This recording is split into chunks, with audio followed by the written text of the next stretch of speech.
propios dirigentes de los PSOE actuales hablan de un nuevo PSOE. Querrá decir que lo consideran algo transformado. Yo he dicho en alguna ocasión que más que un nuevo es otro, porque tienen otras digamos, pasiones. Vamos a ver, toda generación tiene el derecho a tener su propia estrategia. Y los dirigentes socialistas de hoy tienen el derecho a tener su estrategia. Claro está que los demás también tienen el derecho de opinar sobre esa estrategia. Y hay veces en las que uno no se reconoce la estrategia del partido en el que ha militado durante tantos años. Yo debo decir que soy un caso muy especial porque España ha sido un caso muy especial en la política. A mí la gente cuando me dice, pero tú todavía, los europeos con tu edad siguen dirigiendo los partidos y en los gobiernos. Sí, pero estos entraron en los gobiernos con 50 años. Yo con 17 años ya era secretario general del partido de Andalucía, con 17 años, o sea que yo he hecho la mili y reenganchado varias veces.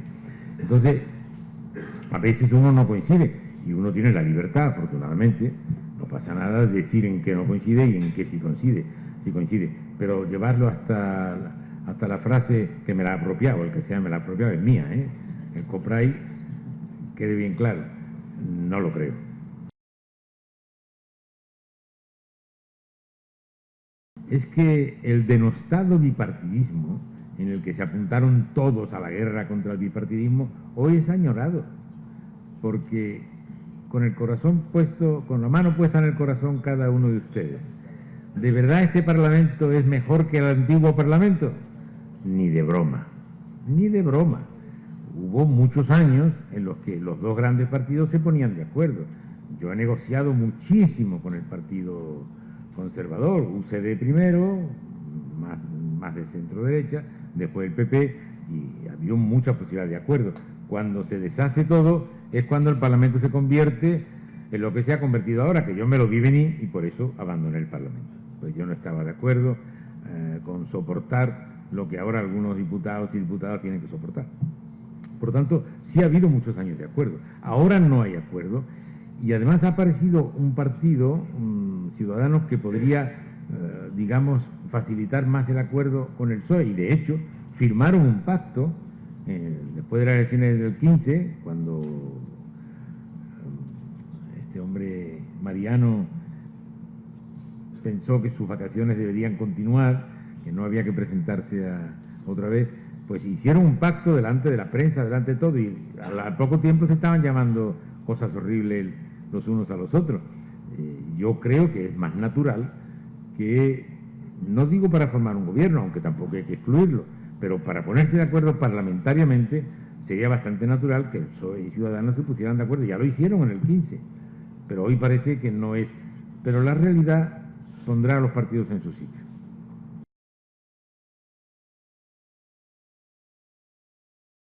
Bueno, yo no tengo que aprobar nada, ¿eh? Yo no tengo atribución ninguna para aprobar nada. Yo soy un español jubilado, además, pensionista, una persona humilde. Lo que pasa es que pienso, a mí me gusta pensar, hoy se piensa poco porque no da tiempo, y yo me paro, me siento en la piedra y pienso un rato. Entonces yo no tengo que aprobar nada. Ahora, en España, por decirlo todo con seriedad, en España el gobierno que llaman en Alemania la Große Koalition, la gran coalición, en España es más difícil que en Alemania. ¿Por qué? Porque en España todavía hay gente viva de la guerra civil. Y claro, hay gente que se señala y dice, cuidado, es que aquel fue responsable de la muerte de mi abuelo. Y el otro dice, y aquel de la de mi tío. Todavía están vivos y se lo señalan, entonces se hace muy difícil. Pero bueno, hemos hecho muchos acuerdos, ¿eh? No hace falta hacer un gobierno de coalición para llegar a acuerdo entre los partidos. Hombre, la Constitución fue un ejemplo. La Constitución, que saben ustedes que todo el mundo habla de, se hizo por consenso. Y hay muchas definiciones teóricas. Hay muchos expertos, especialistas que definen qué es el consenso. Pero la definición más exacta es la más sencilla. El consenso es el catálogo de las renuncias que tuvieron que hacer todos los partidos para llegar a ese acuerdo. Cada uno tuvo que renunciar a una parte. Y cuando yo renuncio a mi parte, si el otro renuncia a la suya y el otro a la suya, esto no es una rendición, esto es una hazaña. Que ahora hay gente jóvenes que dicen que aquello fue una traición. ¿Cómo pudieron llegar a un acuerdo? Aquello fue una hazaña y dentro de la historia de nuestro país es una hazaña épica, porque por exigir el máximo de cada uno, España ha tenido 3 guerras civiles, decenas de golpes de Estado, asonadas, pronunciamientos, y afortunadamente en el 78 la gente renuncia a una parte de su programa para que por una vez las cosas no sucedan de igual manera. Y ahora hay gente que está queriendo destrozar aquello que ocurrió. Y a mí me parece un acto de responsabilidad criminal.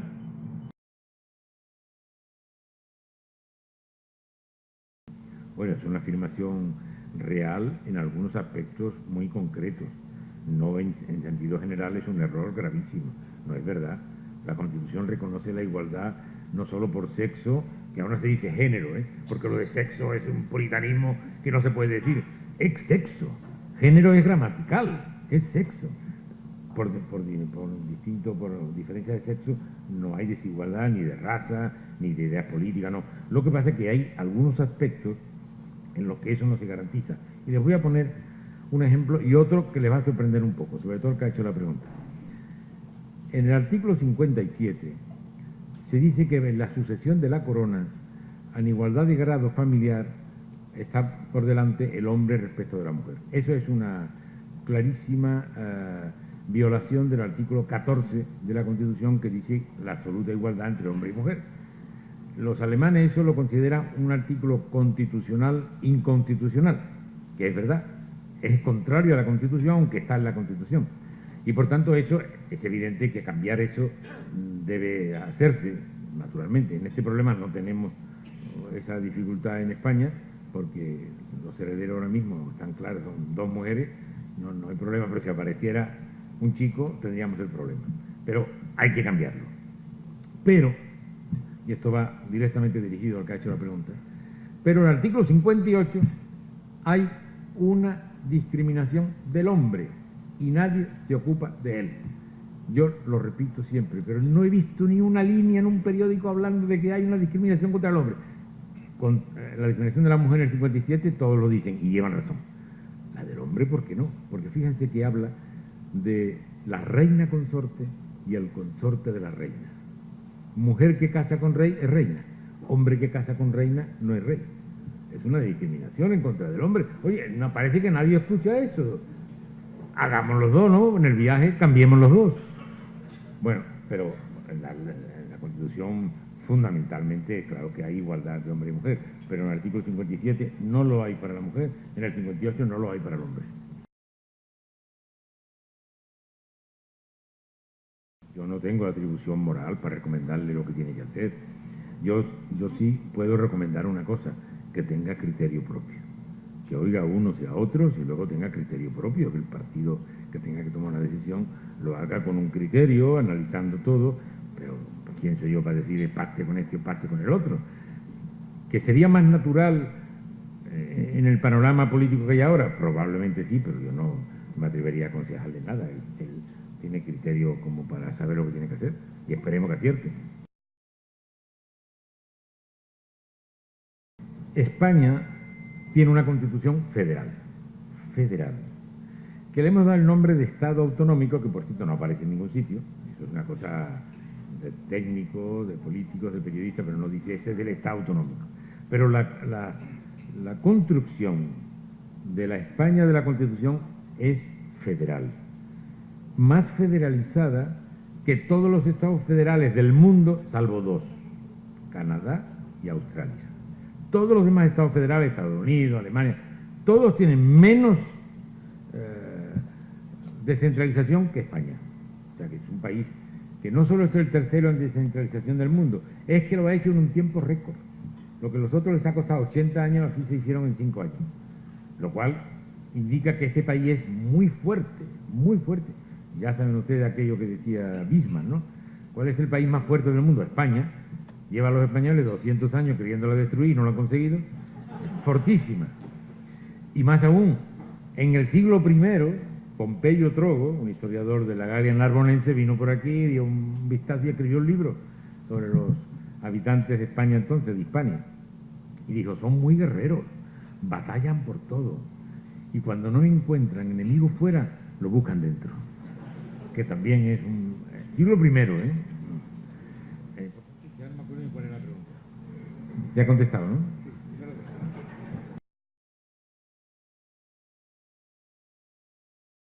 Uno puede ser más partidario de una Europa más unida o menos partidario, pero la realidad impone que Europa corra hacia la unidad, pero que lo haga vertiginosamente, porque Europa tiene un grave riesgo de convertirse en una residencia de ancianos con un enorme museo, que sería toda España, porque el mundo se está repartiendo, la nueva concreción del sistema de producción y distribución, que no sé si todavía podemos llamarle capitalismo, porque antes tenía su centro de gravedad en la producción y ahora lo tiene en la finanza, probablemente es otro sistema o un sistema muy mutado, muy cambiado, y eso está relegando a países que no toman decisiones claras a la irrelevancia. Y cada uno de los países de Europa por sí mismo sería irrelevante si no se hace una Unión Europea fuerte. Lo que pasa es que a la vez, efectivamente, los gobiernos no quieren a Europa, los gobiernos europeos se niegan a entregar más soberanía a un ente superior. El sueño aquel de los Estados Unidos de Europa, eso hoy no lo defiende ningún gobierno de ningún país. Es verdad que yo no quiero ser muy derrotista, que Europa da un paso gigantesco, porque Europa hacía que Alemania y Francia estuvieran siempre en guerra, hablaban los cañones y ahora hablan los tomates, los pimientos, ahora con cuántas toneladas, qué precio ponemos. Eso es poco Europa, discutir de pimientos y tomates es poco Europa, pero es más Europa que hablen los cañones. O sea, se ha hecho un trecho importante, pero queda otro trecho importante que no quieren los gobiernos, que los gobiernos no lo quieren. Y luego hemos tenido mala suerte porque los rectores de Europa no han estado a la altura de las circunstancias. Desde Jacques Delors yo creo que no ha habido ninguno que haya estado realmente en la posición de crear una Europa fuerte, unida, y ahora mismo tenemos uno de los peores momentos.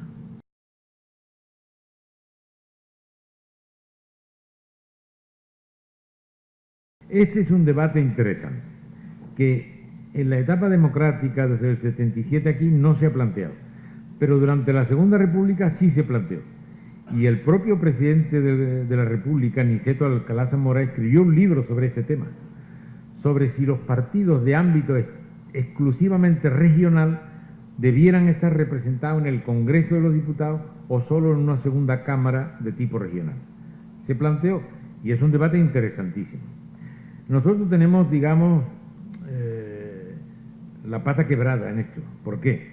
Porque el decreto ley que hace en abril del 77 Adolfo Suárez, el gobierno de Adolfo Suárez, todavía no democrático, incluye a los partidos regionales en el Congreso de los Diputados. Y ahora se trata no de no darle acceso, sino de retirarle el acceso. Eso siempre es más difícil que empezar de nuevo y decir, oye, desde el principio no están representados. Ahora es mucho más complicado, pero es un debate abierto, un debate muy interesante que debería tenerse en España. Yo sería muy partidario de que ese debate se hiciera con limpieza, con pureza, que se llegara a una conclusión. ¿Cuál es la conclusión? Habría que esperar a escuchar el debate de todos.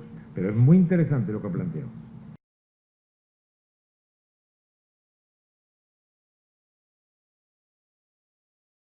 Mira, aquí debo ser muy crítico con la mayoría de las opiniones que se hacen públicas respecto de la ley electoral. La inmensa mayoría de las críticas a la ley electoral no están fundamentadas. Lo siento porque se han esgrimido muchas cosas como que son así, que son verdades reveladas, que no son verdades, que son mentiras. Podría ser una lista enorme que nos llevaría mucho tiempo.